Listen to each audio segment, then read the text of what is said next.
Growing concerns this morning about potential flooding because of all of that rain in our forecast. Leaders on both sides of the river are taking precautionary steps. WHAS11's Alex Dieterer reports.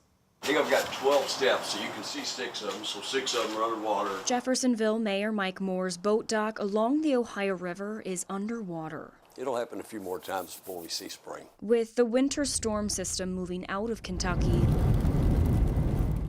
Governor Andy Beshear is saying rain is the new name of the game. Now we're looking at this as a significant rain event going through the next 7 days, especially this weekend. We're concerned about flooding. When the heavy snow falls up in the northeast and the rain falls, it makes its way down the Ohio River. And right now we're about 8 feet over Summer Pool. It's kind of concerning when you look down at the river and the boat docks that were there in the summer are gone. While the river may look high now, MSD says the river levels are trending down into the weekend. It's early February and we go through this every year about this time. And in the coming weeks, we will continue to keep an eye on the gauges and the levels of the river. We test our floodgates every single month. While the water levels will continue to go down overnight and boat docks reemerge, Beshear is urging everyone to stay vigilant. Everybody out there, be safe. Know there's more weather coming, but thank you for everything you've done thus far today. Because as the snow melts, the rain continues to come down. Mother Nature's not finished yet. Alex Dieterer, WHAS11 on your side. With more rain coming, the Metro Sewer Department says you may see some sewers overflowing. That water contains sewage and should be avoided. MSD says to stay away from the Ohio River, creeks, streams, and drainage ditches because they may be contaminated. If you or your pets come in contact with water from any of those sources, make sure you wash it off with warm, soapy water, especially before handling any food. Your other top stories here at 6. Right now, Metro Police are looking for this man, 43-year-old Samuel Thruston. They say he was last seen Monday morning on Dumanil Street in the Parkland neighborhood.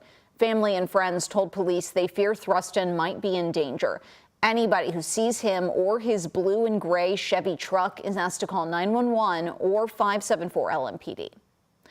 A woman is facing an attempted murder charge after the death of another woman at a local rehab center. LMPD arrested and charged 48-year-old Angela Hensley yesterday in the death of a woman at the Praxis Drug and Rehab facility. The incident happened Sunday night. Arrest records show the victim was found unresponsive on the floor of a room. She later died at the hospital. Investigators say security footage shows Hensley walking into the victim's room and leaving minutes later with the victim lying on the ground. Police also say Hensley admitted to them that she killed the victim, saying, quote, "She said she wanted to die, so I killed her." The facility is owned by Landmark Recovery. Its CEO Monday said that Hensley will not be returning as a patient. Police say her charge may be upgraded to murder after further investigation. And the suspect in a deadly crash last weekend will stay behind bars for now. Scott Drollinger appeared in court yesterday. His attorney made a plea to lower his $1 million bond. The judge kept it as it is. Police say Drollinger lost control of his truck Sunday night on Northwestern Parkway. The truck hit a fence, which impaled and killed his passenger. A toxicology report showed Drollinger had a blood alcohol content nearly double the legal limit. He's charged with murder and is due back in court next Wednesday. We are learning more about the reason some Kentucky foster children end up in office buildings when there's no room at foster homes. The state agency in charge of these foster children testified in front of state senators yesterday.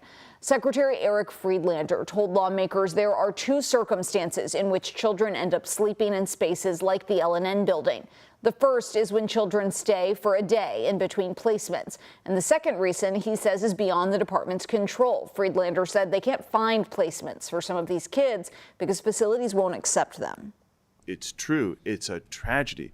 No one wants to do this. There's one example of a child who ended up being placed out of state. Again, a tragedy. Not anything you ever want to do. And as you say, many of these facilities just won't or can't. Right, for the purposes of how they maintain their facility and their facility's culture, have tremendous difficulties in accepting some of these children.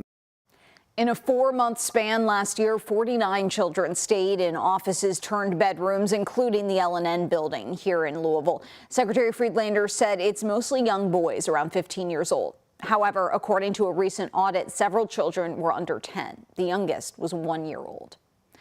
A new bill is making its way through the Kentucky legislature. It would allow third-party entities to renew driver's licenses. House Bill 161 is the latest attempt to cut down on long lines at regional branches. According to Representative Kevin Jackson, 28 states allow places like AAA and insurance offices to renew licenses. The proposal passed the House Transportation Committee.